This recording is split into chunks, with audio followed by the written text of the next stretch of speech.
لله نحمده ونستعينه ونستغفره ونؤمن به ونتوكل عليه ونعوذ بالله من شرور أنفسنا ومن سيئات أعمالنا من يهده الله فلا مضل له ومن يضلل فلا هادي له وأشهد أن لا إله إلا الله وحده لا شريك له وأشهد أن محمدا عبده ورسوله أما بعد فإن خير الحديث كتاب الله وخير الهدي هدي محمد صلى الله عليه وسلم وشر الأمور محدثاتها وكل محدثة بدعة وكل بدعة ضلالة وكل ضلالة في النار. أعوذ بالله من الشيطان الرجيم. بسم الله الرحمن الرحيم. وأنفقوا مما رزقناكم من قبل أن يأتي أحدكم الموت فيقول رب لولا أخرتني إلى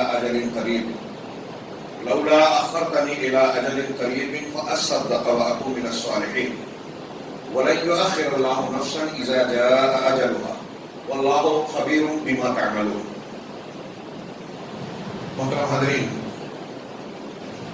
ہم بار بار اس بات کو دہراتے ہیں اور دہرا رہے ہیں کہ رمضان المبارک نزول قرآن کی مناسبت سے اللہ تبارک و تعالیٰ کی جانب سے ہمارے اور آپ کے لیے بطور انعام دیا گیا ہے. اس کو ماہ قرآن، ماہ مبارک اللہ تبارک و تعالیٰ بنا کر بڑی فضیلتیں اور بڑی برکات اس میں متعین فرما دی ہیں. ہم نے سنا کہ اللہ کے نبی صلی اللہ علیہ وسلم کا فرمان ہے، جو ہی ہلال رمضان نظر آتا ہے، چاند نظر آتا ہے، ویسے ہی جنت کے دروازے، رحمت کے دروازے کھول دیے جاتے ہیں، جہنم کے دروازے بند کر دیے جاتے ہیں اور شیاطین کو قیدی بنا دیا جاتا ہے، بندی بنا دیا جاتا ہے. اس کا مطلب ایک یہ ہوا کہ نیکی کا زور ہو جاتا ہے، اللہ تبارک و تعالیٰ کی رحمتیں عام ہو جاتی ہیں، برے لوگوں کو برائی سے رکنے میں سہولت اور آسانی ہو جاتی ہے، ان پر برائی کا زور کم ہو جاتا ہے. اللہ تبارک و تعالیٰ رمضان کے داخل ہوتے ہی نیکی کا ایک ماحول بنا کر ہمیں اور آپ کو دے دیتا ہے. اور روایتوں میں ہے کہ ہر رات اللہ تبارک و تعالیٰ بہت سارے لوگوں کو جہنم سے آزادی عطا فرماتا ہے. اس میں نیکیوں کا درجہ بڑھ جاتا ہے، اللہ کا اجر و ثواب اور زیادہ ہو جاتا ہے عام دنوں کے مقابلے میں، اس کی رحمت مزید جوش میں آ جاتی ہے. جب رمضان المبارک کا یہ معنی ہے، مطلب ہے، یہ اجر و ثواب ہے، اور پھر اللہ رب العالمین نے اس میں مزید کچھ عبادات اور اعمال مشروع کیے. اس کے دن کے روزے فرض کیے، ایک روزہ فرض روزے سے بھی ہٹ کر ہم نے سنا دروس میں کہ اللہ کے رسول صلی اللہ علیہ وسلم فرمایا کہ ایک روزہ کوئی شخص اخلاص کے ساتھ اللہ کے راستے میں رکھتا ہے، فی سبیل اللہ کا لفظ ہے، ایک روزہ اگر اللہ کے راستے میں رکھتا ہے تو یہ ایک روزہ اسے جہنم سے 70 سال کی دوری تک پہنچا دیتا ہے. 70 سال میں جتنا فاصلہ طے کیا جائے گا اتنا دور ہو جاتا ہے. ایک روزہ جو عام رمضان کا روزہ، نبی کریم صلی اللہ علیہ وسلم فرمائے من صام رمضان ایمانا واحتسابا غفر له ما تقدم من ذنبه، جو رمضان کے ماہ میں ایمان اور احتساب کے ساتھ ثواب کی امید رکھتے ہوئے، اللہ پر بھروسہ اور رسول پر یہ یقین کرتے ہوئے کہ یہ اس کا حکم ہے اور اللہ تعالیٰ اس حکم کو بجا لانے پر اجر و ثواب دے گا، اس نیت کے ساتھ اگر روزہ رکھ رہا ہے تو اس کے پچھلے گناہ معاف. پچھلے گناہ معاف یہ کوئی چھوٹی سی بات نہیں ہے. ہمارے لیے دنیا اور آخرت میں ساری پریشانیوں کی جڑ گناہ ہے. ہم نے گناہ معاف کروا لیے، اس کا مطلب اپنے آپ کو پریشانیوں سے بچا لیا. ہم متقی اور پرہیزگار ہو گئے. بار بار آپ سنتے ہیں لعلکم تتقون، روزے کی فرضیت کا مقصد یہ ہے کہ ہم متقی بن جائیں.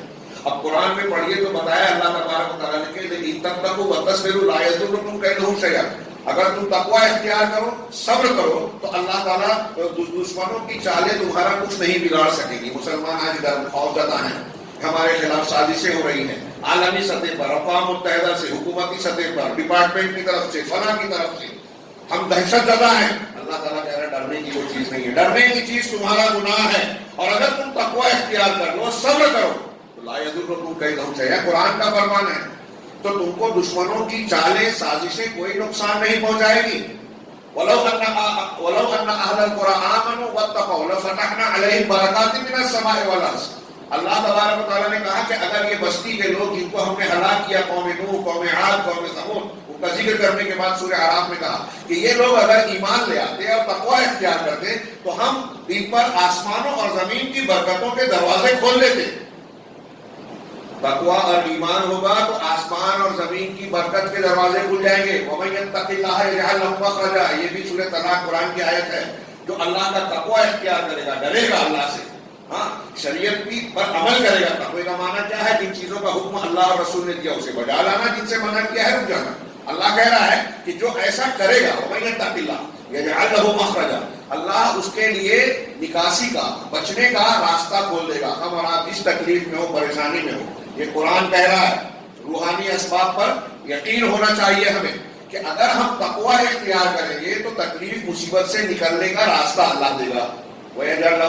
يَجْعَلْ لَهُ مَخْرَجًا وَيَرْزُقْهُ مِنْ حَيْثُ لَا يَحْتَسِبُ، اور ایسے راستے سے اللہ تبارک و تعالیٰ روزی عطا فرمائے گا جس سے اس کو گمان بھی نہیں ہوگا. یہ قرآن کی 3-4 آیتیں میں نے بیان کی. تقوی اختیار کرو گے صبر کے ساتھ، دشمن کی چال نقصان نہیں پہنچائے گی. رمضان ہم کو متقی بنانے آیا ہے. ہم اگر متقی بن جائیں تو رمضان ہمارا یہ علاج کر دے گا، مسئلہ حل کر دے گا کہ دشمنوں کی چالیں بیکار ہو جائے گی اگر ہم واقعی متقی ہو جائیں. قرآن نے کہا تقوی اور ایمان ہے تو آسمان اور زمین کی برکتوں کے دروازے کھل جائیں گے. رمضان نے اگر ہمیں متقی بنا دیا تو آسمان اور زمین کی برکتیں ہمیں ملنا شروع ہو جائے گی. روزی روٹی اور معیشت کی جو رونا روتے ہیں، بے روزگاری، مفلسی، کنگالی، یہ مسئلہ حل ہو جائے گا تقوی اور ایمان سے. اگر ہم اللہ کی کتاب پر ایمان رکھتے ہیں تو اس کا مذاق نہیں اڑائیں گے، اس پر یقین کریں گے کہ اللہ نے کہا ہے ایسا ہی ہوگا. اگر تقوی ہے تو اللہ نے کہا کہ اللہ فرقان پیدا کر دے گا، حق اور باطل میں تمیز، صحیح اور غلط میں سمجھنے کی پہچان قرآن نے کہا. اسی طریقے سے اللہ تعالیٰ مصیبتوں سے نکلنے کا راستہ دے گا. وَيَرْزُقْهُ مِنْ حَيْثُ لَا يَحْتَسِبُ، اور ایسے راستے سے روزی دے گا جو ہم اور آپ سوچ نہیں سکتے. قرآن پھر آپ دوسرے دیکھیں، یہ تو دنیا کی باتیں ہیں.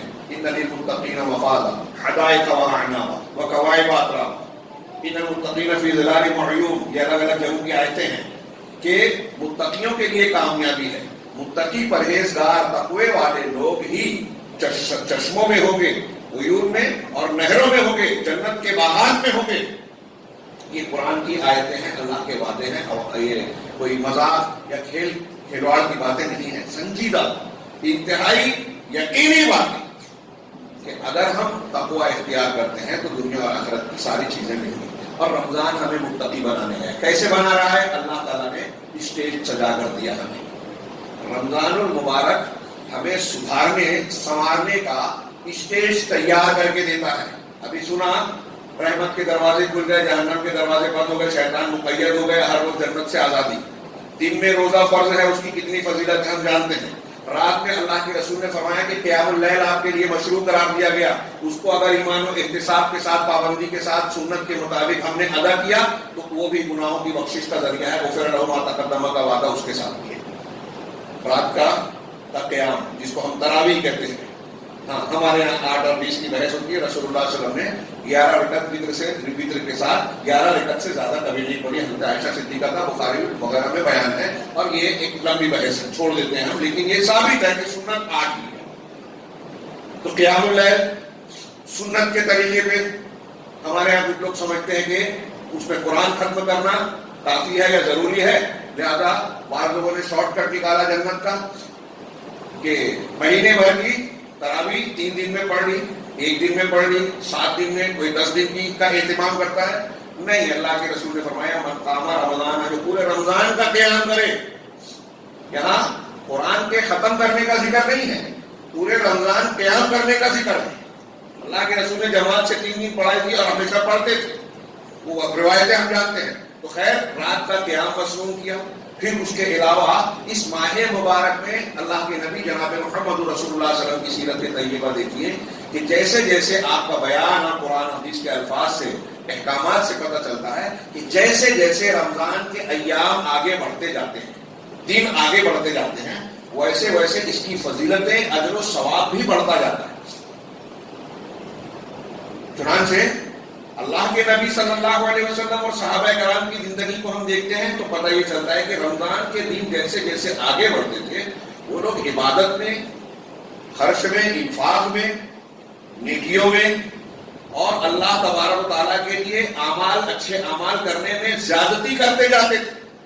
جیسے جیسے رمضان آگے بڑھتے جاتے، ہمارا معاملہ اس کے الٹا ہے. شروع میں جوش ہے، بعد میں ٹھنڈے ہو گئے. تھوڑا سا عمل کر کے ہمیں لگتا ہے کہ ہم نے دین کے تقاضے کو پورا کر دیا. صحابہ کرام کو لگتا تھا کہ ہم جتنا بھی کرتے ہیں کم کرتے ہیں، دنیا اتنی کی جائے جتنی ضرورت ہے، زیادہ محنت کی جائے آخرت پر. ہمارا معاملہ کیا ہے؟ دنیا زیادہ سے زیادہ کمائی جائے اور تھوڑی سی محنت کی جائے اتنا جس سے ہمارا پیچھا چھوٹ جائے، فرض ادا ہو جائے، ثابت ہو جائے اتنا کہ اللہ کے پاس مجھے ملے، اتنا دین پر عمل کر لیں. تو نبی کریم صلی اللہ علیہ وسلم اور صحابہ رمضان کے ایام جیسے جیسے آگے بڑھتے تھے نیکیوں میں محنت مشقت کرتے تھے. نبی کریم صلی اللہ علیہ وسلم اتنی محنت کرتے تھے کہ جیسے آخری عشرہ پہنچتا، آخری عشرے میں داخل ہونے کے ساتھ آپ گھر بار سے بھی کٹ کر مسجد میں اعتکاف کرتے تھے. جس سال آپ کی وفات ہوئی اس سال آپ نے 20 دن کا اعتکاف کیا. ایک سال رمضان مبارک کا آخری عشرے کا اعتکاف چھوٹ گیا تو آپ نے شوال میں اعتکاف کیا. اعتکاف اللہ کی عبادت کے لیے مسجد میں رہنا، گھر بار سے کٹ جانا، یہ خلوت شرعی ہے. وہ تصوف والی رہبانیت والی خلوت جائز نہیں ہے اسلام میں. یہ شرعی ہے جو محدود دینوں کے لیے ہے. نبی کریم صلی اللہ علیہ وسلم کا یہ معمول تھا اور آپ کی یہ سیرت ہمارے اور آپ کے لیے درس ہے. حضرت ابن عباس رضی اللہ تعالیٰ عنہ بخاری شریف کی روایت فرماتے ہیں کہ کانا رسول اللہ صلی اللہ علیہ وسلم اجود الناس. رسول اللہ صلی اللہ علیہ وسلم لوگوں میں سب سے زیادہ سخی تھے. لوگوں میں سب سے زیادہ سخی تھے.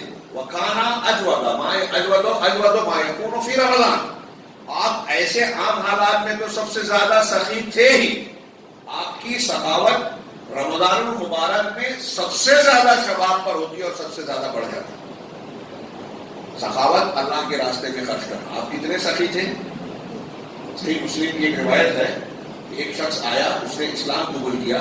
نبی کریم صلی اللہ علیہ وسلم دور قبیلے کا تھا. نبی کریم صلی اللہ علیہ وسلم نے ایک وادی بھر کے بکریاں تھیں آپ کے پاس آئی تھی. آپ نے کہا کہ پوری بکریاں لے لو. پوری بکریاں ایک بھی نہیں رکھی، سب دے دی اس کو. نئے اسلام قبول کیا. وہ لوٹ کر اپنی قوم کے لوگوں میں گیا اور اس نے کہا، یہ صحیح مسلم میں کہ لوگوں محمد صلی اللہ علیہ وسلم پر ایمان لاؤ. وہ اتنا دیتے ہیں کہ انہیں ختم ہونے کا ڈر ہی نہیں لگتا. ایسے سچے آدمی یہ نبی کریم صلی اللہ علیہ وسلم کی سیرت ہے. سچائی میں آپ دیکھیں گے تو بالکل دکھائی دے گا کہ دنیا کے سب سے زیادہ سچے انسان. امانت داری میں دنیا کے سب سے اعلیٰ درجے کے امانت دار. شجاعت اور بہادری میں دیکھیں تو آپ کے جیسا کوئی انسان پوری تاریخ میں نظر نہیں آئے گا. شرم و حیا، طاقت اور قوت مل جانے کے بعد دشمن کو معاف کر دینا فراخ دلی سے، ایسی کوئی شخصیت آج آپ کو انتہا پسندی اور دہشت گردی کی تعلیم والا کہتے ہیں، لیکن آپ سے زیادہ نرم معاف کرنے والا پوری انسانی تاریخ میں کوئی نہیں.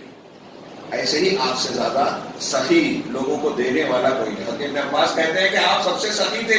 ایک مرتبہ گھر میں آپ نے بکرا یا بکری کٹوائی اور کہا کہ لوگوں کو بانٹو، صدقہ خیرات کرو، دو غربا اور مساکین پہ دو. تقسیم کیا گیا. کچھ دیر کے بعد آپ نے ام المومنین حضرت عائشہ سے پوچھا کہ کتنا بچ گیا اس میں سے.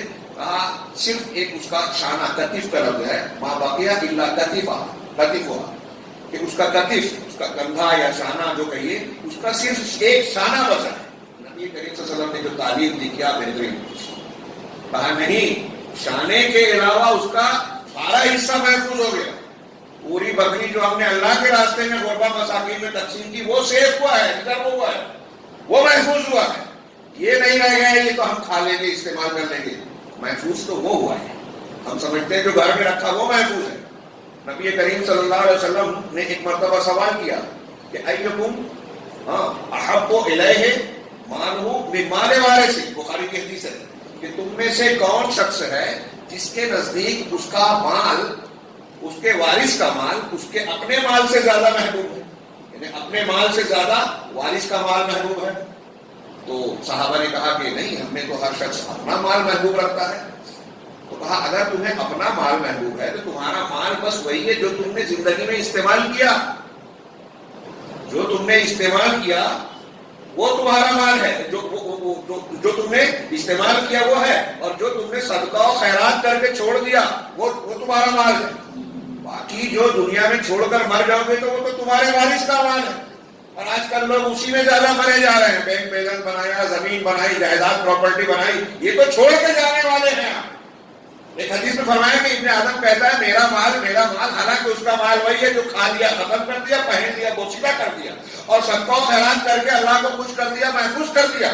باقی جو جمع کیا ہے آپ کی تجوری میں ہے، آپ کے کاغذات میں ہے، کورٹ میں اور فلاں ریکارڈ میں ہے، وہ آپ کا مال نہیں ہے، وہ آپ کے وارثین کا ہے. آپ کے مرنے کے بعد بچوں میں تقسیم ہوگا، ہو سکتا ہے لڑائی کریں، وہ آپ کا نہیں ہے، آپ استعمال نہیں کریں گے، آخرت میں لے کے نہیں جائیں گے. یہ میں آپ تمہید سے غور کیجئے کہ رمضان المبارک ہماری تربیت کر رہا ہے، ہم کو متقی اور پرہیزگار بنا رہا ہے. رسول اللہ صلی اللہ علیہ وسلم جہاں عبادت و ریاضت میں شدت اختیار کرتے ہیں، خوب نمازیں پڑھ رہے ہیں، قرآن کی تلاوت کر رہے ہیں، اسی حدیث میں جو بخاری کی میں پیش کر رہا ہوں اس میں یہ بھی ہے کہ اللہ کے رسول کی سخاوت رمضان میں سب سے زیادہ اعلیٰ ہوتی جب جبریل سے ملاقات کرتے. حین یلقاہ جبریل وکان جبریل یلقاہ فی کل لیلۃ من رمضان. اور حضرت جبریل علیہ السلام رمضان کی ہر رات میں رسول اللہ صلی اللہ علیہ وسلم سے ملاقات کرتے تھے. فیتدارسہ القرآن، اور ان کے ساتھ قرآن کا دور کرتے تھے. تراویح میں ہم دور کر رہے ہیں، حضرت جبریل، اور پورا قرآن رمضان میں حضرت جبریل سناتے تھے. اور آخری سال جس میں آپ کی وفات ہوئی 2 مرتبہ پورا نازل شدہ قرآن پڑھا، سنایا، پڑھا، دور کیا. اس وقت جب آپ جبریل سے ملتے تھے، اس حدیث میں حضرت ابن عباس کہتے ہیں، تو آپ تیز ہوا سے بھی زیادہ سخی ہوتے تھے. یہ رمضان سخاوت. میں نے رمضان کی نیکیوں میں ایک انفاق کو بطور خاص آج کے جمعہ کی لکھی. انفاق بہت اہم چیز ہے. آج اس بحث کو آگے بڑھانے سے پہلے غور کریں کہ دنیا میں جو فساد، جھگڑے، بیماریاں، ہمارے آپس کے بھائی کے جھگڑے، بھائی بہن کے جھگڑے، حقوق کو مارنے کا معاملہ ہے، کس وجہ سے ہے؟ مال کی محبت، دنیا کی محبت. اللہ تبارک و تعالیٰ نے رسول اللہ صلی اللہ علیہ وسلم سے زکوٰۃ و صدقات کے ذکر میں سورۃ توبہ میں کہا خذ من اموالہم صدقۃ تطہرہم وتزکیہم بہا، کہ آپ لوگوں سے ان کے مال سے صدقہ زکوٰۃ دیجئے جس سے ان کی تطہیر کیجیے اور تزکیہ کیجیے. لمبی چوڑی تفصیل کا موقع نہیں، صرف تطہیر اور تزکیہ کے ظاہر میں بھی وہ صاف ہو جائے، ان کا مال صاف ہو جائے، اور باطن میں ان کا دل بھی صاف ہو جائے. کس چیز سے دل صاف ہو؟ یہ افراد کے لیے بھی ہے اور پورے معاشرے اور جماعت کے لیے بھی اللہ تعالیٰ نے رسول اللہ صلی اللہ علیہ وسلم کو سکھایا. صدقہ اور خیرات کرنے سے تزکیہ اور تطہیر ہوتی ہے، صفائی ہوتی ہے. کس چیز کی صفائی ہوتی ہے؟ جب صدقہ و خیرات بندہ کرتا ہے تو گناہ معاف ہوتے ہیں. گناہ معاف ہوتے ہیں. گناہوں کو معاف کرنے کا ایک بہت بڑا ذریعہ ہے صدقہ و خیرات. کفارے کی شکل میں آپ دیکھیے صدقہ کیا جائے. آپ لوگوں پر رحم کریں، اللہ آپ پر رحم کرے گا. آپ لوگوں کی مدد کریں، اللہ آپ کی مدد کرے گا. ابھی روایتیں کچھ میں پیش کروں گا. تو صدقہ و خیرات گناہوں کو مٹاتا ہے. پھر صدقہ و خیرات سے انسان کے اندر مال کی محبت اور دنیا کی محبت کمزور پڑتی ہے، اس کی صفائی ہوتی ہے. لالچ کا علاج ہوتا ہے، حرص کا علاج ہوتا ہے، آخرت کو ترجیح دینے کا جذبہ پیدا ہوتا ہے، اور خسیس اور ہلکے گھٹیا قسم کے اخلاق کا خاتمہ ہوتا ہے. وہ برائیاں، سماجی برائیاں جس کی وجہ سے آپس میں ایک دوسرے سے اناد، بغض، حسد، لڑائیاں ہیں. یہ نیچے سے آپ اپنے گھر سے دیکھیے، ہمارے سماج اور معاشرے میں گھر میں ایک بھائی اپنی بہن کو اس کا حق نہیں دے رہا ہے، شوہر بیوی شوہر کا حق نہیں دے رہی. ایسے بہت سارے معاملات ہیں. ایک دوسرے سے حسد جلن، مال کے اشتراک کی وجہ سے بھائی کا دشمن بن گیا. حسد جلن ہے، کورٹ میں کیس چل رہے ہیں بعض گھروں میں، سگے رشتے داروں میں.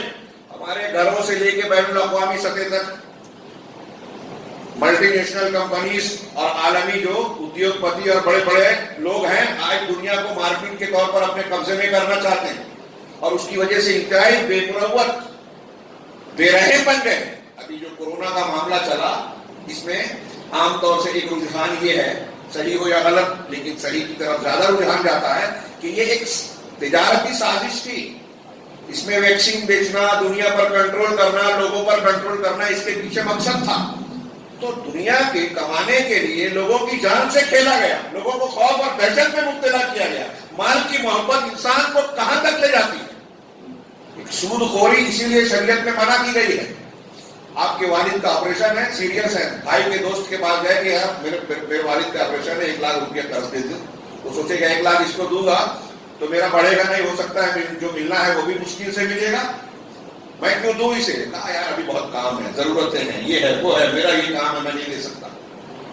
بے مروتی آ گئی، باپ اس کا مر رہا ہے لیکن ہمدردی نہیں آ رہی ہے. کیوں؟ یہاں لگ رہا ہے کہ پیسہ گھٹ جائے گا یا ایک لمبی مدت تک پھنسا رہے گا. مال کی یہ محبت انسان کو جانور بنا دیتی ہے. اور سارے ہمارے سماج اور معاشرے میں جو فساد ہیں، جھگڑے ہیں، مسائل ہیں، اسلام کے اور دین سے زیادہ ہمارے نزدیک دنیا ہو گئی ہے. میں نے جیسا کہ ابھی کہا کہ ہم یہ سوچتے ہیں کہ دنیا کے لیے ہماری ڈیوٹی، ہمارا کام، ہماری کمائی، ہماری دکان یہ زیادہ ہے. ابھی رمضان دیکھیے کتنے مسلمان ہیں. رمضان جو نیکیاں اور جنت کمانے کا موسم ہے، یہ لوگوں کے دنیا کمانے کا موسم ہو گیا ہے. کوئی پھل والا ہے، کوئی کپڑے والا ہے، کوئی فلاں ہے. ہماری خواتین اور مائیں بہنیں جو ہیں وہ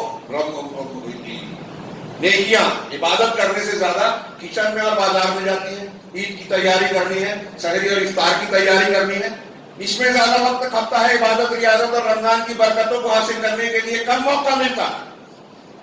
یہ ہمارا مزاج ہے. نبی کریم صلی اللہ علیہ وسلم کے مزاج کی روشنی میں دیکھیے، اللہ تبارک و تعالیٰ نے، رسول اللہ صلی اللہ علیہ وسلم نے جو تربیت دی، جو تعلیم دی کہ آپ سخاوت رمضان میں اختیار کیجئے، تو اللہ کے رسول کے بارے میں ہم اور آپ کہہ سکتے ہیں کہ آپ سب سے سخی تھے. آپ پورا مال خرچ کر دیتے تھے. گھر میں ایک ڈلا ہے، نماز پڑھی، فوراً باہر گئے، واپس آئے، کہا کیا بات ہے، نماز پڑھ کے آج آپ فوراً بھاگ گئے. کہا میرے گھر میں ایک سونے کا ڈلا آ کر رکھا ہوا تھا، رات سے میں بھول گیا تھا، یہاں سے نکل کے گیا، صدقہ کر کے آ کے پھر بیٹھا ہوں. یہ نبی کریم صلی اللہ علیہ وسلم کا عمل ہے. ہم سوچیں گے نبی کا ہے. اللہ کے رسول صلی اللہ علیہ وسلم نے جب یہ تعلیمات دی تو صحابہ کرام اور تابعین کا، اس سماج کا مزاج دیکھیے آپ. وقت بہت ہی کم ہے. میرے ہاتھ میں جو کاغذات ہیں اس میں 20 واقعات ہیں، آیتیں اور حدیثیں ہیں صحابہ اور سلف کی. کون سا پیش کروں کون سا نہیں، نمونے کے 2-4، اور ہو سکتا ہے آپ نے سنا. مثال کے طور پہ رسول اللہ صلی اللہ علیہ وسلم کے پاس ایک مہمان آیا، آپ نے گھر میں پوچھوایا. اپنی کئی بیویاں تھیں، ہر بیوی کے گھر میں پوچھا کہ کھانے کا کچھ سامان ہے کیا. کسی بھی گھر میں اللہ کے رسول صلی اللہ علیہ وسلم کے کھانے کا سامان نہیں تھا. سوچئے تھوڑی دیر کے لیے، سید المرسلین جناب محمد رسول اللہ صلی اللہ علیہ وسلم. آج کوئی غریب ہے دل میں شکوہ کرتا ہے کہ اللہ نے مجھے نہیں دیا. دیکھیے ہمارے رسول صلی اللہ علیہ وسلم اپنی بیویوں کے گھر پوچھ رہے ہیں، ایک مہمان کو کھلانے کا کھانا نہیں ہے. اتنا غریب آج کوئی ہے ہمارے یہاں؟ اتنا مسکین ہے کوئی؟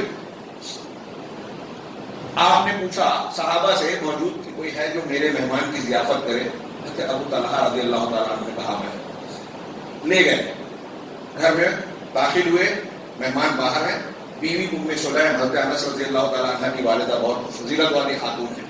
مائیں بہنیں ان کی زندگی کو پڑھے، بڑا اچھا سبق ہے ان کی زندگی. کہا کہ اللہ کے رسول صلی اللہ علیہ وسلم کے مہمان کو لایا ہوں، گھر میں کھانے کے لیے ہے. کہا بس اتنا کھانا ہے جس سے ہمارا بچہ کھا سکے، ہمارے لیے بھی نہیں ہے. تو کہا ٹھیک ہے، ایک کام کرو، میں مہمان کو گھر میں بلاتا ہوں، دسترخوان پہ بٹھاتا ہوں، چراغ کو بجھا دینا تاکہ اسے دکھائی نہ دے. کھانے والی پلیٹ یا جو برتن ہوگا وہ ان کے سامنے رکھ دینا، بچے کو بہلا بسلا کے سلا دینا. ہم ایسا ظاہر کریں گے کہ ان کے ساتھ ہم بھی کھا رہے ہیں. تھوڑی دیر کے لیے تصور کیجیے، ہمارے گھر میں اتنا ہی کھانا ہے جتنا ایک آدمی کھا سکتا ہے. کیا ہم خود بھوکے رہے تو دوسرے کو کھلانے کا تصور کر سکتے ہیں؟ ایک خاتون بھی ہے، اس میں صحابی ہے، رسول کا مہمان، ایسا ہی کیا. بچہ رو رہا تھا، بہلا پھسلا کے. یہ بخاری وغیرہ میں ہے روایت، آپ نے سنا ہے، لیکن اس کو بطور واقعہ مت سنیے. اس تناظر میں غور کیجیے کہ ان کا معاملہ بھی ہماری طرح انسان وہ بھی تھے، بچوں سے محبت ان کو بھی تھی، وہ بھی اسی دنیا کی مخلوق تھے. کیا وجہ تھی؟ ان کے یہاں ایسی قربانی کا جذبہ ہے. صبح میں جب اللہ کے رسول صلی اللہ علیہ وسلم کی خدمت میں حاضر ہوئے ابو طلحہ، تو اللہ تعالیٰ نے قرآن کی آیتیں سنائی کہ اللہ تعالیٰ تمہارے رات کے عمل سے بہت خوش ہوا. اور یہ آیتیں نازل کی جس میں ایک ٹکڑا یہ تھا، وَيُؤْثِرُونَ عَلَىٰ أَنفُسِهِمْ وَلَوْ كَانَ بِهِمْ خَصَاصَةٌ. یہ اپنے نفس پر دوسروں کو ترجیح دیتے ہیں، اپنی شدید ضرورت ہونے کے باوجود دوسروں کو ترجیح دیتے ہیں، چاہے اگرچہ ان کو اس کی شدید ضرورت. یہی ابو طلحہ ہے. قرآن کی آیت نازل لن تنالوا البر حتى تنفقوا مما تحبون، نیکی کے اعلیٰ مقام کو تم نہیں پہنچ سکتے جب تک کہ اپنی محبوب چیز کو اللہ کے راستے میں خرچ نہ کرو. ہمارے ہاں ایک محاورہ بولتے ہیں ہندوستان میں، مری مرغی اللہ کے نام. جو کپڑا پھٹ گیا ہم نہیں پہننا چاہتے وہ غریب کو دے دو، جو کھانا بدبودار ہو رہا ہے، باسی ہو گیا ہے، کھانے کے لائق نہیں ہے تو وہ غربا کو دے دو. اسلام یہ مزاج دیتا ہے کہ جو آپ پسند کرتے ہو وہ اللہ کے راستے میں دو، تب نیکی ملے گی. ابو طلحہ نے آگے پوچھا کہ اللہ تعالیٰ یہ کہتا ہے کہا تھا نیکی؟ کہا میرا پسندیدہ باغ بیروحہ ہے، مدینہ کا اس وقت کا کھجور کا سب سے بڑا باغ تھا. کہا میں اسے اللہ کے راستے میں دیتا ہوں. یہ ابو طلحہ نیکی کا جذبہ. اس میں یہ نہ سوچے ہمارے یہاں سننے والے پڑھنے والے کہ ایک آدمی مالدار ہے وہی خرچ کر سکتا ہے. اگر آپ کا جذبہ صحیح ہے تو ایک کھجور جنت دلا سکتی ہے، جہنم سے بچا سکتی ہے.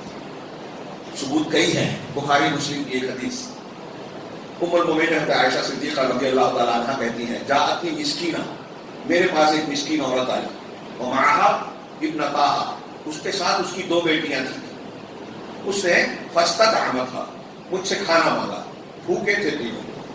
میں نے فاطعمتھا 3 تمرات، میں نے انہیں 3 کھجوریں دی، اس سے زیادہ میرے پاس تھی بھی نہیں. ام المومنین اللہ کے رسول صلی اللہ علیہ وسلم کے گھر میں 3 کھجوریں، اب تینوں کھجوریں دے دی. تھوڑی دیر کے لیے مزاج چونکہ ہمارے گھر میں تھوڑا ہے، کیا ہم وہ دینے کا تصور کرتے ہیں؟ کیا نہیں ابھی تو ہم کو ضرورت ہے، بھرا ہے تب بھی ہم سوچتے ہیں کہ ابھی ضرورت پڑے گی. میں نے تینوں دے دیا. کہا اس نے ایک ایک کھجور اپنی دونوں بیٹیوں کو دیا اور تیسری خود کھانا چاہتی تھی.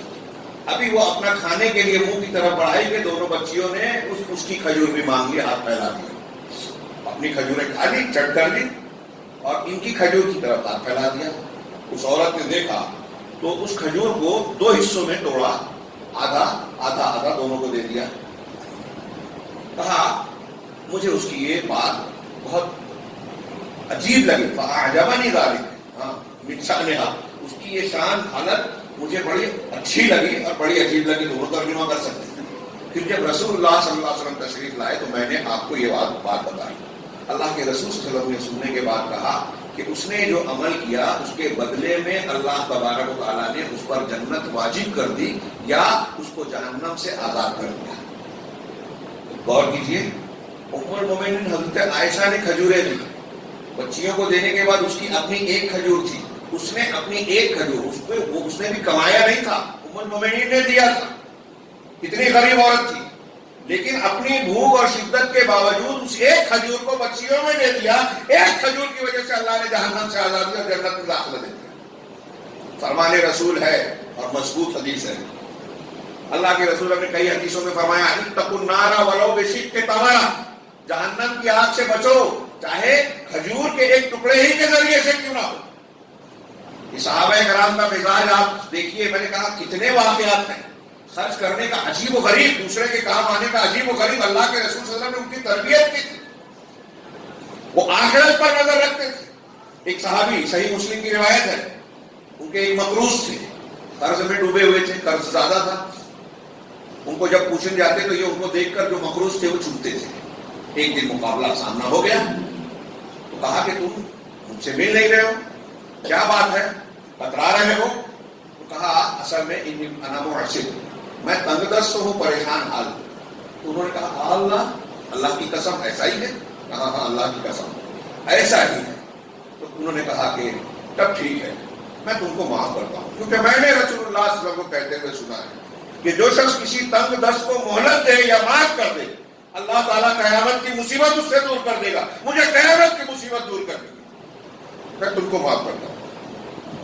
کتنے واقعات تاریخ میں صحابہ کرام کی زندگیوں میں ملے گے. آج ہم اس کو جب ذکر کرتے ہیں تو اپنے سماج میں ایسا محسوس ہوتا ہے کہ افسانہ بیان کرتے ہیں. آپ سوچیں گے کہ یہ صحابہ تھے. بعد کے زمانوں میں دیکھیے اس میں بعض جگہوں پہ لوگ مقابلہ کرتے تھے، یہ فیصلہ نہیں کر پاتے تھے کہ فلاں زیادہ سخی ہے یا فلاں زیادہ سخی ہے. ایک روایت بدر الدین ابن جماعہ نے نقل کی، طبقات الشافعیہ الکبریٰ میں یہ واقعہ نقل ہے. بدر الدین ابن جماعہ ابن عبد السلام بہت بھاری زبردست عالم گزرے ہیں 3ری 4تھی صدی کے، سلفی عالم شمس العلماء کہتے ہیں سلطان العلماء کہتے ہیں بدر الدین علامہ ابن عز الدین عبدالسلام ابن عبدالسلام دمشق میں رہتے تھے. شام کا دارالخلافہ دمشق, وہاں رہتے تھے. ایک مرتبہ وہاں بڑی معاشی طور سے بحرانی کیفیت آئی, بڑا قیمتیں بڑھ گئی, لوگوں کے پاس پیسے کی قلت ہو گئی. نتیجے میں بڑے بڑے مالدار لوگ بھی اپنے بڑے بڑے باغات کو, باغوں کا شہر علاقہ ہے سرسد و شاداب, بڑے بڑے باغات انتہائی کم قیمت میں بیچنے لگے, انتہائی کم قیمت میں. تو حضرت عیسی ابن عبدالسلام کی بیوی نے ان کو بلایا اور کہا کہ دیکھیے یہاں باغات بڑے سستے ہو گئے ہیں, میرے پاس یہ سونے کا ڈلا ہے, یہ آپ لے جا کے بیچ دیں اور اس قیمت کا ایک باغ خرید لیں, ہم گرمیوں کے موسم میں وہاں وقت گزارا کریں گے, وہاں تھوڑا آرام کیا کریں گے, خوشگوار ہوا اور ماحول پائیں گے, تو ایک باغ خرید لیجیے اس کو بیچ کر.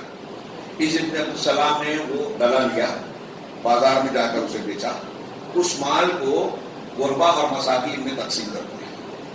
گھر واپس لوٹے تو بیوی نے سوال کیا, مائیں بہنیں سوچے ہیں ہماری مائیں بہنیں پہلے کی کیسی تھی. بیوی نے سوال کیا یا سیدی اشتریت لنا بستانا, کہ کیا آپ نے آقا کیا آپ نے باغ خرید لیا؟ تو عیسی ابن عبدالسلام نے کہا ہاں میں نے خرید لیا, لیکن جنت میں خریدا. کہا وہ کیسے؟ کہا لوگوں کو بڑی تنگی تھی, پریشانی تھی, بھوک پیاس سے پریشان تھے, لہذا میں نے تمہارے ڈلے کے پیسے کو ان میں تقسیم کر دیا اور جنت میں باغ خرید دیا.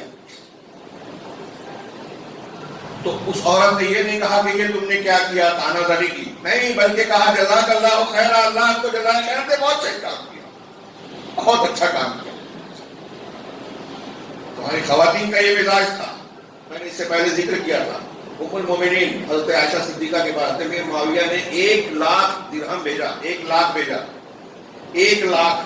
دوسرے دن بھر کے اندر انہوں نے سارا پیسہ غربا مساکین مستحقین میں بانٹ دیا. سوچئے, میں نے شاید پچھلے جمعہ مالیگاؤں میں اسے بیان کیا تھا اور کہا تھا سوچو غور کرو, ہمارے پاس 1 لاکھ آئے گا, ایک حضرت طلحہ کا ہے, ان کے پاس حضرت سے 7 لاکھ درہم آئے اور دن بھر میں بانٹ ڈالا دوسرے. حضرت عائشہ کے پاس 1 لاکھ آیا, بانٹا. خادمہ نے کہا, جب آخری بھی بانٹ دیا تو خادمہ نے کہا کہ ارے 1 درہم تو رکھ دی آپ, تاکہ ہم اس کا گوشت خرید لیتے اور آپ اس سے افطار کر لیتے, آپ روزے سے ہیں. کہا لو ذکرتی نہیں لفعلت, اگر تم پہلے یاد دلاتی تو میں ایسا کرتی. پورا 1 لاکھ بانٹ دیا, اپنے بارے میں نہیں سوچا. خادمہ نے یاد دلاتا, کہا پہلے یاد دلانا. ہمارے پاس اگر اتنی رقم آئے گی تو ہم کیا کیا پلاننگ کریں گے, آپ سوچ سکتے ہیں. کسی غریب مسکین کو اس میں سے کتنا پرسنٹیج دینا ہے, ہم سوچیں گے چلو اتنا دے دیتے, بھی کچھ بات سوچیں گے نہیں اپنا فلاں کام بھی نکل جائے گا اور کم کر دو, بعد میں دیکھا جائے گا. ہم دینے میں کاٹ کسر کریں گے, رکھنے میں کاٹ کسر کرتے تھے. ایسے واقعات ہمارے اسلاف کے یہاں بھرے پڑے ہیں. کاش کے موقع ہوتا میں کچھ اور بیان کرتا. میں اس بنیاد کو کہ ان کے اندر یہ مزاج تھا, ہمارے اندر نہیں ہے, کیوں. ابھی میں نے کچھ 1-2 روایتیں جو سنائی, تو صحابی رسول نے ایک مخلوص کو کیوں معاف کیا کہ اللہ تعالیٰ قیامت کے دن معاف کرے. ان کا مزاج یہ تھا کہ ہم لوگوں کے کام آئیں گے تو اللہ ہماری مدد کرے گا. واللہ فی عون العبد ما کان العبد فی عون اخیہ, اللہ بندے کی مدد میں رہتا ہے جب تک بندہ اپنے بھائی کی مدد کرتا ہے. نیکی اللہ کی رضامندی اور رحمت حاصل کرنے کا یہ ذریعہ ہمارے گھروں میں ہے, پڑوس میں ہے, ارد گرد سماج میں ہے. آپ یتیم کی کفالت کیجئے, معمولی بات نہیں ہے. انا وکافل الیتیم کہاتین, میں اور یتیم کی خدمت کرنے والا, کفالت کرنے والا جنت میں ایسے ہو گیا. اللہ کے رسول نے بتایا 2 کی بجھان کرنا. صحابہ کرام یتیموں کی پرورش کرنے کے لیے یتیم خانہ نہیں بناتے تھے کہ وہاں پیسہ چندہ بھیج دو ہمارا کام ختم. اپنے گھروں میں یتیم کو لا کے رکھتے تھے, اپنے بچے سے زیادہ اس کا خیال کرتے تھے کہ یہ ہماری جنت ہے, جنت کا راستہ ہے, اور اللہ کے رسول کی رفاقت جنت میں ملے, چھوٹی بات ہے. یتیم کی دیکھ بھال کریں گے, ہم کو وہ ملے گا جنت میں, اللہ تعالیٰ کا ساتھ ملے گا, اللہ کے رسول صلی اللہ علیہ وسلم کا ساتھ ملے گا. یہ چھوٹی بات نہیں ہے.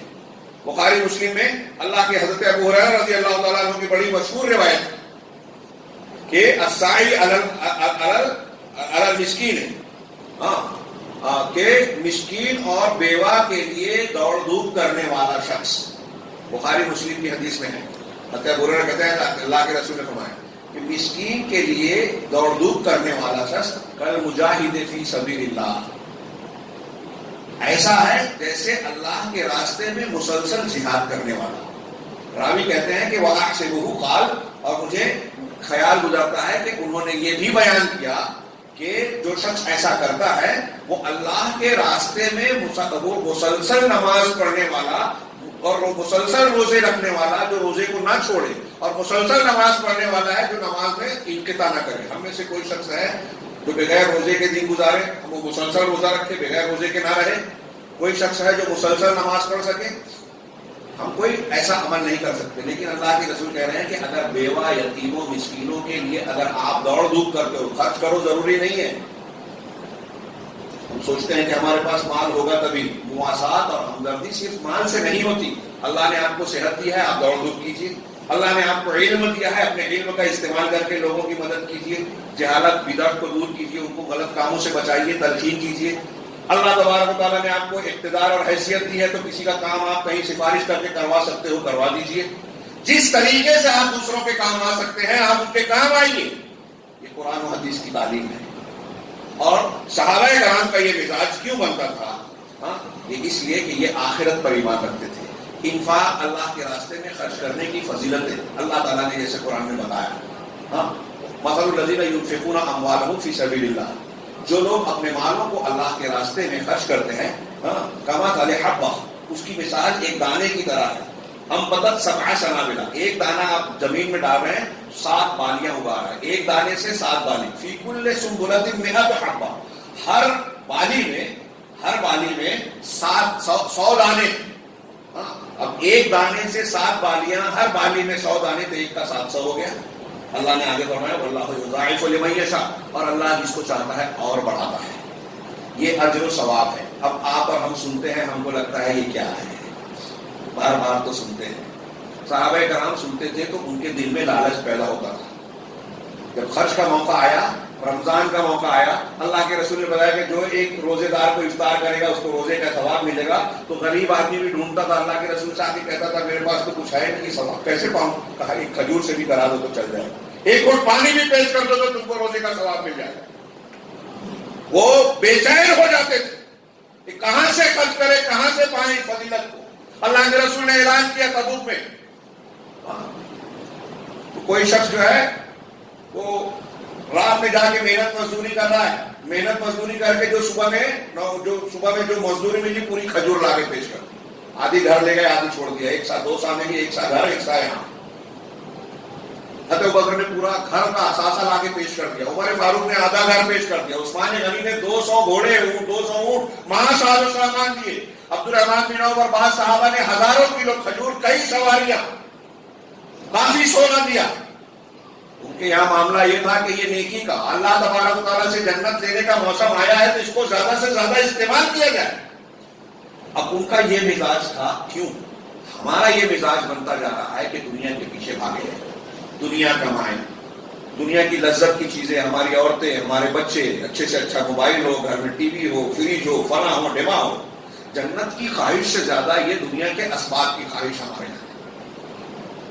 اس کا علاج کرنے کے لیے کاش کے وقت ہوتا، میں 2-4 آیتیں پڑھ رہا ہوں کہ صحابہ کا مزاج کیا تھا، اور ہمیں بھی اسی مزاج کو بنانے کی ضرورت ہے، اور رمضان سے بہتر اس کی تربیت کا کوئی موقع نہیں ہے۔ مال کی محبت کی بجائے ہم آخرت کو سمجھیں۔ کیوں صحابہ کرام کیا پاگل تھے؟ 1 لاکھ آ رہا ہے، دوپہر تک اس کو بانٹ دیا۔ ہم چالاک ہیں، وہ بیوقوف تھے۔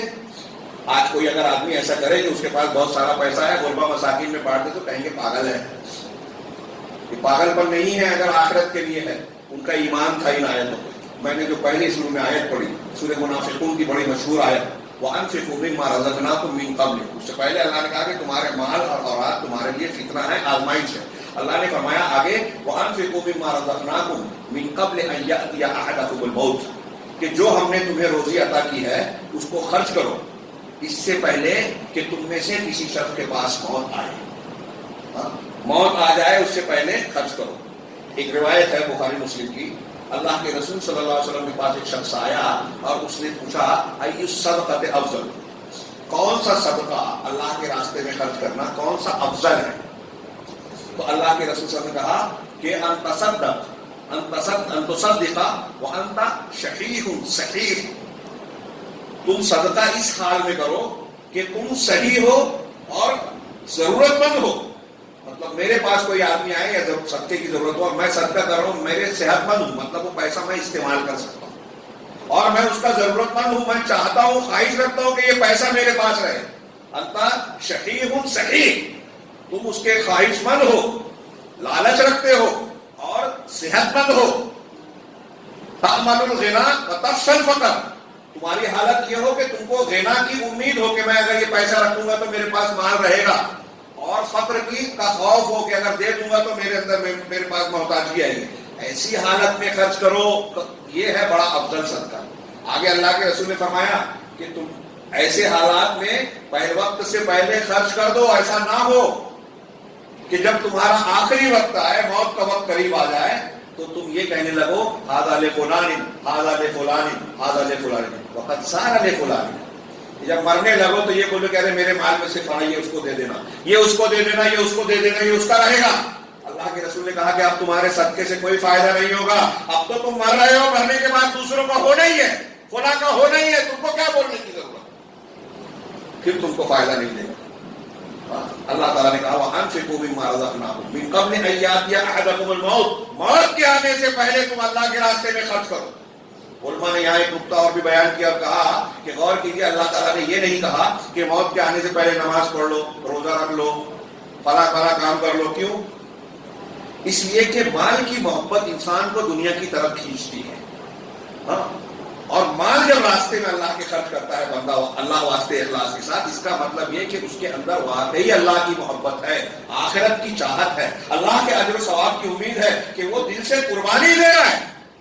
زکوٰۃ بندے کی اس طرح سے تربیت کرتا ہے، مال کو صاف کرنے کے ساتھ ساتھ انسان کا دل بھی صاف کرتا ہے. اور آج ہمارے سماج کو، ہمارے گھروں کو، ہمارے افراد کو، پوری دنیا کو اس تعلیم کی بڑی شدید ضرورت ہے کہ مال سے زیادہ انسانی ہمدردی کو اہمیت دی جائے، لوگوں کے کام آیا جائے، اور یہ دنیا میں سود حاصل کرنے کی بجائے یہ کیا جائے کہ اللہ تعالیٰ نے جو سود رکھا ہے کہ ایک کا بدلہ 700 بلکہ اس سے بھی زیادہ، وہ سود جائز ہے جو اللہ دے گا قیامت میں.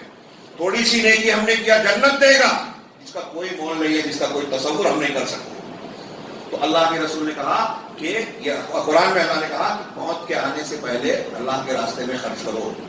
من قبل ان یأتی احدکم فیقول، تب وہ کہنے لگے رب لولا اخرتنی الی اجل قریب، کہ پروردگار ایسا کیوں نہیں ہے کہ تو قریب کی کسی مدت تک مجھے جو ہے مؤخر کر دے، فاصدق واکن من الصالحین، تاکہ میں صدقہ و خیرات کروں اور نیک لوگوں میں شامل ہو جاؤں.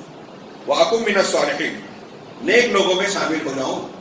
اللہ نے فرمایا وَلَن يُؤَخِّرَ اللَّهُ نَفْسًا إِذَا جَاءَ أَجَلُهَا، اللہ تبارک و تعالیٰ کسی نفس کو مزید موقع نہیں دیتا، مؤخر نہیں کرتا جب اس کا طے شدہ موقع آ جاتا ہے، مقررہ وقت آ جاتا ہے.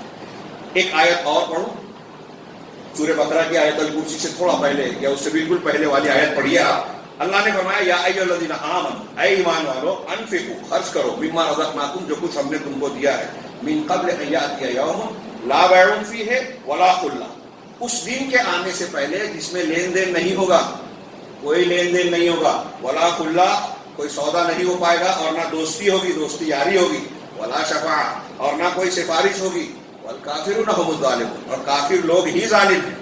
دیکھیے اللہ تعالیٰ خرچ کرنے کے ساتھ آخرت کو یاد دلاتے ہیں. ہاں، اور یہ آخرت ہی سامنے رہے گی تو ہم سدھریں گے، ورنہ نہیں سدھریں گے.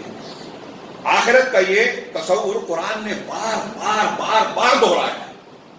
آپ کوئی آیت، کوئی صفحہ قرآن کا نہیں پائیں گے کہ اللہ تعالیٰ نے کوئی چیز سکھائی ہو، تعلیم دی ہو، حکم بیان کیا ہو، اور اپنے تقوی کا اور اس کے اجر کا اور نہ کرنے پر اس کے عذاب کی وعید نہ سنائی ہو، اجر کا وعدہ نہ کیا ہو اچھا کام کرنے کا.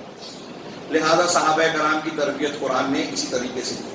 ہمارے دلوں کو بھی قرآن کی یہ آیتیں جھنجھوڑ رہی ہے. 2-3 آیتیں میں ترجمہ صرف کرتا ہوں اور بات کو ختم کرتا ہوں. اللہ تبارک و تعالیٰ نے کہا، ہم اور آپ تصور کریں. اللہ نے کہا یا ایھا الناس اتقوا ربکم، یا ایھا الناس اتقوا ربکم ان زلزلۃ الساعۃ شیء عظیم، سورہ حج کی پہلی آیت کہ اے لوگو، دنیا کے لوگو، ہاں اللہ سے ڈرو، اللہ کا تقوی اختیار کرو. یقیناً قیامت کا زلزلہ بہت بڑی چیز ہے، شیء عظیم، ہمارا آپ تصور نہیں کر سکتے، اس کا نقشہ کھینچا رب العالمین نے. انسان تصور کر لے تو جھنجھڑ جائے. اللہ نے فرمایا کہ یوم ترونہا، جب اس زلزلے کو تم دیکھو گے، تذہل کل مرضعۃ عما ارضعت، ہر دودھ پلانے والی ماں اپنے دودھ پینے والے بچے سے غافل ہو جائے گی. وہ انسانوں کی ماں ہو یا حیوانات کی، جانوروں کی. دنیا میں جب مصیبت آتی ہے تو ہر ماں اپنے بچے کو بچاتی ہے کہ میں مجھ پر آ جائے مصیبت، بچہ محفوظ رہے. لیکن قیامت کا زلزلہ جب آئے گا تو دودھ پینے والے بچے سے مائیں غافل ہو جائیں گی. وَتَذْهَلُ كُلُّ مُرْضِعَةٍ عَمَّا أَرْضَعَتْ وَتَضَعُ كُلُّ ذَاتِ حَمْلٍ حَمْلَهَا، اور ہر حمل والی حاملہ اپنے حمل کو گرا دے گی. وَتَرَى النَّاسَ سُكَارَىٰ، اور لوگوں کو تم مدہوش ایسا پاؤ گے، ایسا دیکھو گے کہ وہ نشے میں ہیں. وَمَا هُم بِسُكَارَىٰ، حالانکہ وہ مدہوش نہیں ہوگے. وَلَٰكِنَّ عَذَابَ اللَّهِ شَدِيدٌ، اللہ کا عذاب بہت سخت ہوگا. اس کی ہولناکی سے یہ منظر سامنے آئے گا. اللہ تبارک و تعالیٰ نے کہا اس دن کے بارے میں، یوم تکون السماء کالمہل، اس دن آسمان پگھلے ہوئے تانبے کی طرح ہوگا. ہاں، وتکون الجبال کالعہن، اور یہ پہاڑیاں یہ دھلی ہوئی روئی کی طرح ہوں گی. ولا يسأل حمیم حمیما، کوئی گہرا دوست اپنے دوست کو پوچھے گا نہیں. یود المجرم لو یفتدی من عذاب یومئذ ببنیہ، ایک مجرم انسان یہ پسند کرے گا کہ اس دن کے عذاب کے بدلے میں اپنے بچوں کو فدیے میں دے دے. وصاحبتہ واخیہ، اپنی بیوی کو دے دے، اپنے بھائی کو دے دے. وفصیلتہ التی تؤویہ، اور اپنے پورے گھر اور کنبے کو دے دے. ثم ینجیہ، اس کے بعد اللہ اس کو چھوڑ دے گا، نجات دے دے گا. جن خاندان میں ان کی دوستی میں ہم مرے جاتے ہیں، حلال حرام کی تمیز لوگ مٹا دیتے ہیں، مال کی محبت میں آج لوگ سود کھا رہے ہیں، اللہ کے اور رسول سے دشمنی کا اعلان کر رہے ہیں، بے ایمانیاں کرتے ہیں، حقوق پاتے ہیں، ماں باپ بہن بھائیوں کا حصہ نہیں دیتے. اسی اپنے چکر میں جن کے چکر میں کرتا ہے کہ بھائی کا مار کے بیٹے کو دے دے. قیامت کے دن چاہے گا کہ وہ بیٹا اللہ لے لے، بیوی لے لے، مجھے چھوڑ دے. یہ قرآن کہہ رہا ہے. اللہ اللہ نے کہا ایسا ہرگز نہیں ہوگا. انہا لظا، یہ جہنم کی آگ جو ہے نا ایک شعلہ ہے، لپٹ ہے بڑی. نزاعۃ للشوا، چمڑیوں کو جھلسا دینے والی ہے، ادھیڑ دینے والی ہے. اللہ تبارک و تعالیٰ نے ایک جگہ فرمایا وَكَيْفَ تَتَّقُونَ إِن كَفَرْتُمْ يَوْمًا يَجْعَلُ الْوِلْدَانَ شِيبًا، اس دن تم کیسے بچو گے اگر تم نے کفر کیا، اللہ کی ناشکری کی، اس کا انکار کیا، اس کی باتوں کو نہیں مانا. تو کیسے بچو گے؟ وہ دن جس دن بچوں کو، وہ دن جو ہے بچوں کو بوڑھا بنا دے گا. قیامت کی ہولناکی ایسی ہوگی کہ بچے بوڑھے ہو جائیں گے. قرآن نے ایک جگہ کہا، سورہ بقرہ میں ہے، دو جگہ پر، وَاتَّقُوا يَوْمًا لَا تَجْزِي نَفْسٌ عَن نَفْسٍ شَيْئًا، اس دن سے تم ڈرو، تقوی اختیار کرو، جس دن کوئی نفس، کوئی ہستی کسی ہستی کے کام نہیں آئے گی. یہ ہمارے یہاں لوگ تصور پھیلا کر جھوٹا غلط تصور پھیلا رکھا ہے کہ پیر صاحب کو کہ ہاتھ پر بیعت کر لو، فلاں آدمی کو مان لو، یا اللہ کے رسول کی محبت کا زبان سے اعلان کرو، اتباع اطاعت عقیدہ صحیح ہو کہ نہ ہو، بدعت ہو، شرک ہو، کچھ بھی ہو، رسول کا دامن پکڑ لیں گے، بچا لیں گے، ہمارے وسیلہ بن جائیں گے. اللہ کہہ رہا ہے کہ اس دن سے کوئی نفس کسی کے کام نہیں آئے گا. اس حدیث کو یاد کیجیے، موقع نہیں ہے، جس میں اللہ کے رسول صلی اللہ علیہ وسلم نے اپنے قریبی رشتہ داروں کو خطاب کر کے کہا، اے عباس چچا، اے صفیہ میری پھوپھی، اے فلاں اے فلاں. آخر میں کہا، اے فاطمہ بنت محمد سلیلی من مال ما شئت، میرے مال سے جو چاہتی ہے مانگ لے، لا اغنی عنک من اللہ شیئا. قیامت کے دن اللہ کے سامنے میں تیرے کام نہیں آؤں گا. اپنی سگی بیٹی سے کہہ رہے ہیں، جنت کی عورتوں کی سردار سے، رسولوں کا سردار کہہ رہا ہے کام نہیں آؤں گا. ہم سمجھ رہے ہیں فلاں فلاں بچا دے گا. اللہ نے کہا اس دن سے بچو جب کوئی نفس کسی نفس کے کام نہیں آئے گا. وَلَا يُقْبَلُ مِنْهَا شَفَاعَةٌ، اور نہ ہی کوئی سفارش قبول کی جائے گی. اللہ کی اجازت کے بغیر کوئی سفارش کر ہی نہیں سکتا، اور اجازت بھی جس کو دی جائے گی اس کے لیے نہیں کر سکتا جس کے لیے اجازت نہیں ملے گی. وَلَا يُؤْخَذُ مِنْهَا عَدْلٌ، اور نہ کوئی اس کا بدلہ. ہمارے یہاں رہتا ہے نا کہ کچھ لے دے کے مسئلہ حل کر لو، پولیس اسٹیشن میں، حکومت میں، منسٹر کو ٹیبل کے نیچے سے اوپر سے کچھ لے دے کے بھی وہاں معاملہ حل نہیں ہوگا. وَلَا هُمْ يُنصَرُونَ، اور نہ ان کی کوئی مدد کی جائے گی. يَوْمَ لَا تَمْلِكُ نَفْسٌ لِنَفْسٍ شَيْئًا وَالْأَمْرُ يَوْمَئِذٍ لِلَّهِ. سورہ انفطار میں اللہ نے کہا کہ اس دن کوئی نفس، کوئی ہستی کسی کی کچھ بھی مالک نہیں ہوگی، کچھ اختیار نہیں ہوگا، پورا معاملہ اللہ کے اختیار میں ہوگا. کتنی زیادہ نفسی نفسی کا عالم ہوگا. انبیاء کہیں گے نفسی نفسی نفسی، اور آدمی کا فَإِذَا جَاءَتِ السَّاعَةُ، آپ ہر دم سنتے ہیں اور یہ سنتے رہنا چاہیے، دہراتے رہنا چاہیے، کبھی نہیں بھولنا چاہیے. کہ قیامت کا دن کون سا ہولناک دن ہوگا. فَإِذَا جَاءَتِ السَّاخَّةُ، جب یہ چیخ آ جائے گی. یوم یفر المرء من اخیہ، اس دن آدمی اپنے سگے بھائی سے بھاگے گا. وَأُمِّهِ وَأَبِيهِ، اپنی ماں سے باپ سے بھاگے گا. وَصَاحِبَتِهِ وَبَنِيهِ، اپنی بیوی اور بچوں سے بھاگے گا. لِكُلِّ امْرِئٍ مِّنْهُمْ يَوْمَئِذٍ شَأْنٌ يُغْنِيهِ، ہر آدمی کی ایسی حالت ہوگی کہ دوسرے سے بے نیاز اور غافل ہوگا، بھاگے گا. کیسا سخت منظر ہوگا. اللہ نے فرمایا الاخلاء یومئذ بعضهم لبعض عدو الا المتقون، کہ گہرے دوست متقیوں کے علاوہ دنیا کے گہرے دوست قیامت کے دن ایک دوسرے کے دشمن بن جائیں گے. اللہ نے فرمایا یوم یعض الظالم علی یدیہ، یہ وہ دن ہوگا جب ظالم آدمی اپنے ہاتھوں کو اپنے دانتوں سے کاٹے گا. یقول یا لیتنی اتخذت مع الرسول سبیلا، کہے گا کہ کاش میں رسول کو اپنا ساتھی اور دوست بنایا ہوتا. یہ آخری آیت پیش کر رہا ہوں، حالانکہ بہت ساری آیتیں ہیں، لیکن یاد دہانی کے طور پر، تربیت کے طور پر رمضان المبارک کے اس مہینے میں ہم قرآن کی تلاوت کرتے ہیں. ان مضامین کو سمجھ کر پڑھیے، غور کیجیے. یہ اللہ کا کلام ہے، کوئی مذاق نہیں ہے، کہانی قصہ نہیں ہے. یہ ایسی ہی بات نہیں ہے کہ ہم نے سن لیا گزر گئی بات، یہ ہونا ہی ہے. یہ اللہ تبارک و تعالیٰ کا فیصلہ ہے. اللہ نے فرمایا، یہ آخری آیت پڑھو، یوم یعض الظالم، ظالم آدمی اپنے دانتوں سے اپنے ہاتھ کاٹے گا.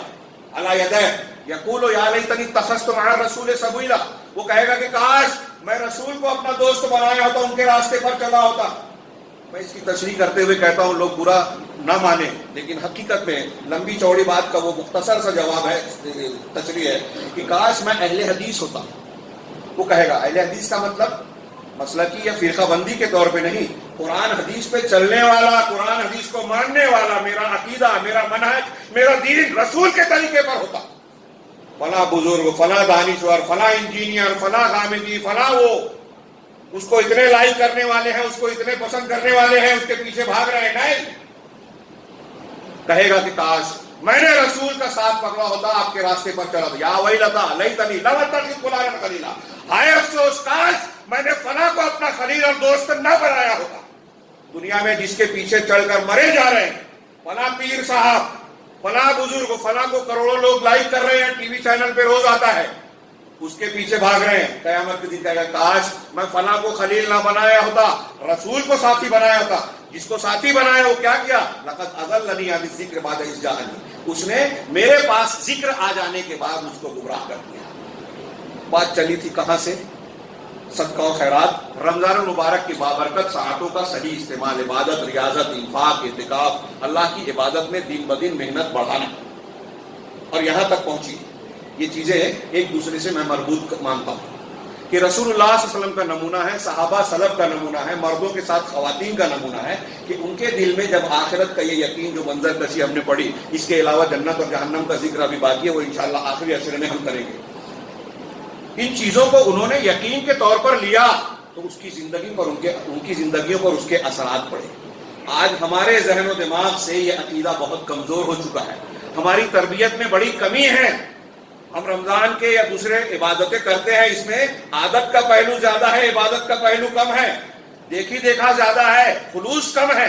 یہ جو میں کہہ رہا ہوں اس کی دلیل یہ ہے کہ ہمارے سماج اور معاشرے میں جو برائیاں ہیں، حرام خوری ہے، دھوکہ دہی ہے، دشمنیاں ہیں، ایک دوسرے سے ہمارے دل کٹے ہوئے ہیں، بیوی بچے، بھائی بہن اور شوہر بیوی ایک دوسرے سے کچھ نہ کچھ حق تلفیاں کرتے ہیں، خیانتیں کرتے ہیں، حق ادا نہیں کرتے. یہ ساری برائیاں اس بات پر دلالت کرتی ہیں کہ ہم اللہ تبارک و تعالیٰ کے ان وعیدوں پر، قیامت کے ان مناظر پر یقین نہیں رکھتے.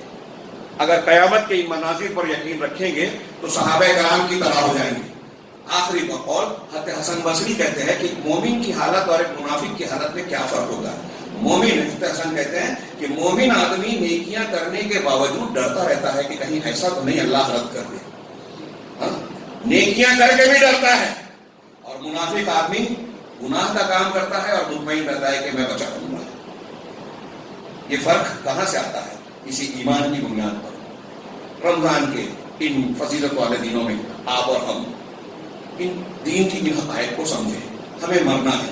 میں نے جو آیت پڑھی کہ موت آنے سے پہلے خرچ کریں، سوچئے اس وقت کی قیمت کو اندازہ لگائیے. وہ اس وقت مرنے والا یہ کہے گا کہ اللہ میری موت کو تھوڑا سا ٹال دے، تھوڑا سا ٹال دے. اپنے آپ کو وہاں رکھیے، دوسروں کو نہیں کہ میں مر رہا ہوں، میری موت کا وقت آ گیا. تھوڑی دیر کے لیے سوچیے میں مر رہا ہوں. اب اس وقت آپ کو ابھی پتہ چل جائے کہ مرنے والا ہوں تو آپ کیا کیا کرنا چاہیں گے؟ کیا کیا کرنا چاہیں گے کہ مرنے سے پہلے میں یہ کر لوں، یہ کر لوں، یہ کر لوں. کچھ آئے گا خیال ابھی سوچیے. اور اللہ نے منظر کشی کی کہ موت کا جب وقت آئے گا اور بندہ یہ کہے گا کہ مجھ کو تھوڑا سا ٹائم دے دے اور موت کو پیچھے کر دے، تو اللہ کہے گا وَلَن يُؤَخِّرَ اللَّهُ نَفْسًا إِذَا جَاءَ أَجَلُهَا. جب وقت مقررہ آ جاتا ہے تو اللہ کسی نفس کو، کسی جان کو مؤخر نہیں کرتا. کسی کو ایک لمحہ بھی جو مقررہ سانس ہے اس میں اضافہ نہیں کرتا. اب یہاں سوچئے وقت کی کتنی اہمیت ہے. یہ وقت جو ہم کو زندگی کی شکل میں ملا ہے، اور یہ وقت جو رمضان المبارک کی قیمتی اور انتہائی زبردست ساعتوں کی شکل میں ملا ہے، یہ ہمارا اور آپ کے لیے سب سے بڑی نعمت ہے. اس کا صحیح استعمال کریں. اللہ تبارک و تعالیٰ نے گناہ گاروں کے لیے، کافروں کے لیے، سرکشوں کے لیے انتہائی شدید اور ہولناک عذاب تیار کر رکھا ہے. لیکن اللہ عذاب ہمیں دینا نہیں چاہتا. ہم خود اگر عذاب کی طرف لپکیں تو کیا کریں؟ اللہ نے فرمایا لا ما يفعل الله بعذابكم ان شكرتم وآمنتم. اللہ تم کو عذاب دے کر کیا کرے گا اگر تم شکر گزار بن جاؤ اور ایمان والے بن جاؤ. اللہ تعالیٰ سے دعا ہے کہ وہ ہمیں شکر گزار اور ایمان والے بندوں میں شامل کرے. رمضان المبارک کی مبارک ساعتوں میں پروردگار اس کی فضیلتوں کو اپنے دامن میں سمیٹنے کی ہمیں توفیق عطا فرمائے، اور اس ماہ مبارک میں ان خوش نصیب لوگوں میں ہمیں شامل فرمائے جن کو اللہ تبارک تعالیٰ جہنم سے آزادی عطا فرماتا ہے. اقول قولی هذا واستغفر الله لكم ولسائر المسلمين. بارك الله لنا ولكم في القرآن المجيد ونفعنا وإياكم بالآيات والذكر الحكيم إنه تعالى جواد كريم